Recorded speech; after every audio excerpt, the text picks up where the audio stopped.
friends, my name is Jeanette and I want to thank you for joining me on the channel Jane Reads. So today I am doing an author spotlight video for the author Amy Lynn Green. She has 5 books released to date and I recently read her to zero, and I want to do these author spotlight videos based on the authors as I finish their backlist. So Amy is the next author to do. Her first book was released in November of 2020, and that was Things We Didn't Say. And Amy writes historical fiction. My first book, my introduction to her was through the Blackout Book Club, which was released November of 22, but I read it in March of 2023. I gave this 5 stars, and we'll talk about it a little bit further a little bit later. But this, because I enjoyed this so much, I wanted to read more by her. So that's what I did. As I said, her debut book was Things We Didn't Say, which came out November of 2020. It was the second book that I read after reading this one. I read it in May and I gave it 4 stars. So in Things We Didn't Say, we are following Joanna, who is a language student who becomes a translator and censor at a POW camp in her hometown. She corresponds with a Japanese American friend whose family is in an internment camp somewhere else, and her British college roommate. So it reveals a daily life, town attitudes, and camp dynamics. Joanna's innocence leads to trouble, and the lines between compassion and treason become blurred. It includes a minor romantic subplot. The story is told completely through letters, articles, and depositions, offering a unique perspective rather than direct interactions. While the pace was a little bit slow at times, the letter format allowed easy breaks, and I just really enjoyed this unique style of writing, of telling the story. So that is Things We Didn't Say, which came out November of 2020. Her second book to be released was The Lines Between Us, which came out in August of 2021. And it revolves around Jack and Gordon and Dory. So after Pearl Harbor, Gordon and Jack serve as smoke jumpers out west due to their status as conscientious objectors. A suspicious surge in wildfires leads to Jack being seriously injured, prompting Gordon and Jack's sister, Dory, an Army Corps member, to investigate. As Gordon and Dory search for answers, they are forced to confront their differing views on war and justice while uncovering unsettling truths. The book opens with letters being exchanged between 2 people. But when the Pearl Harbor attack happens and war is declared, things change for the characters, and I struggled to get invested in the story. I just didn't connect with the characters. I knew nothing about conscientious objectors going into the book. I liked Gordon, and I could understand his view on war and why he was a conscientious objector. And I understood what motivated Dory to do what she did. I just didn't connect with either of them the way I like to connect with characters. So for me, this just was not my favorite book. I gave this 3 stars in the end. So then her third release was the Blackout Book Club, which came out November of 2022. This is set at the start of World War II in Derby, Maine.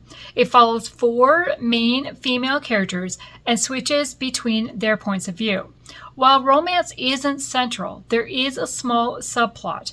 It starts a little bit slow-paced, but as you get to know the characters, I became fully invested in them. Avis promises her brother, who is departing for war, to run the local library for him, despite her not being a reader. To prevent its closure, she starts a book club. The book follows the members' efforts in keeping the library open and their growing friendship. This gave me new insights into wartime life, such as the blackout rules on the coast. At the end of every few chapters, there are excerpts from a club notebook, which features private thoughts and book discussions of different characters. These notes were some of my favorite parts of the book. So we have a ton in this book. We have these characters dealing with loved ones off at war, strangers kind of getting together and discussing a book. So then there's books they talk about. Some of them I was familiar with, some I knew the name and that was about it of the book. And then they take notes from the book club.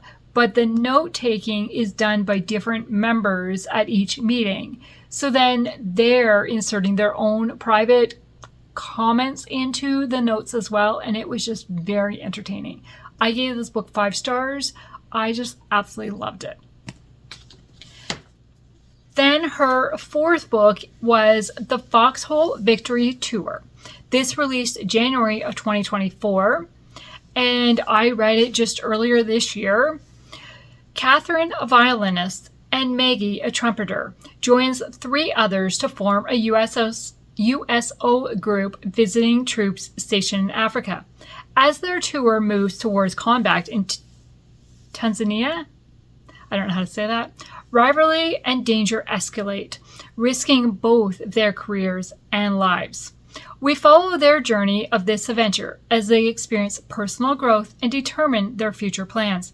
Catherine faces pressures from her divorced parents regarding her choices, while Maggie, raised as a Salvation Army pastor's kid, has been encouraged to dedicate her musical talents to the church. The interactions among the USO group members are well crafted, with each character presenting distinct qualities that was easy to keep them separate from who was who. I found the beginning engaging, but the further I got in, I felt like I was beginning to drag a bit. It was repetitive a little bit. I did enjoy the ending and where the characters left, but I just didn't connect with them again as much as I would have liked to. So I gave this book 3.5 stars, but it did not discourage me from reading more by her. And then her most recent release, which is her 5th book, came out June of 2025, and that is The Codebreaker's Daughter. I read this in August, and I gave it 4 stars. So Dinah Kendall works for the Office of Strategic Services in Washington, D.C., crafting rumors to weaken oxymoral, far from the espionage she once imagined. Juggling her job and her mother's expectations, Dinah discovers Lillian's past as a World War I codebreaker through her journal, revealing hidden secrets and sacrifices. As Dinah excels at work, she finds herself accused of suspicious activities, forcing her to uncover the truth before a shadowy threat jeopardizes the D-Day invasion. So this is a wartime story set around World War I and World War II. But the horrors of war are not detailed. It is taking place on stateside. It is a very character-driven story. I absolutely loved the friendships we followed and how they supported one another. Roger, who is Dinah's father, was probably my favorite character, even though he was a side character and very briefly mentioned at times. But the way he pursued Lily, Dinah's mother, and encouraged her touched my heart. I did struggle to follow exactly what Dinah's job was at times, but I was so invested in the characters that I didn't care that I didn't follow her job that well. It is a slower paced story that really allows you to get to know the characters and connect with them. It does include quite a bit of discussion about mental illness and how it affects family and friendships. I listened to this on audio, and while I did really enjoy the audio, I didn't realize until the end that the scenes from the World War I time period were journal entries being read by Dinah. And I think if I had read it, I would have known that because it would have been distinguished in the book.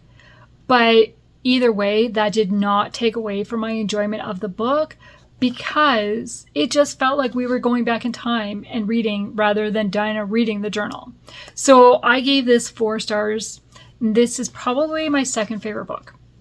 So overall, out of the 5 books that she has written, my favorite continues to be the Blackout Book Club, the first one I ever read by her. So not only it holds its place because it's the first one and made me want to read more, but I just really, really enjoyed this one. Then my next 2 are The Codebreaker's Daughter and Things We Didn't Say. And Things We Didn't Say really because of the unique writing style and the way the story is told through letters, journal entries, depositions, like just a mix of different things rather than interaction between characters, like one-on-one interaction between characters. So I highly recommend giving Amy Lynn Green a try, especially if you're into historical fiction. They're all kind of centered around World War II with a little bit. And that's what I think why I really enjoyed The Codebreaker's Daughter as well, because we have World War II, but we also have World War I is a very primary role in it. So yeah, give her a try. Have you read any of her books? I would love to chat in the comments below. And personally, I recommend the Blackout Book Club. Thank you for taking the time to watch this video today, and I hope you have a great day. Bye.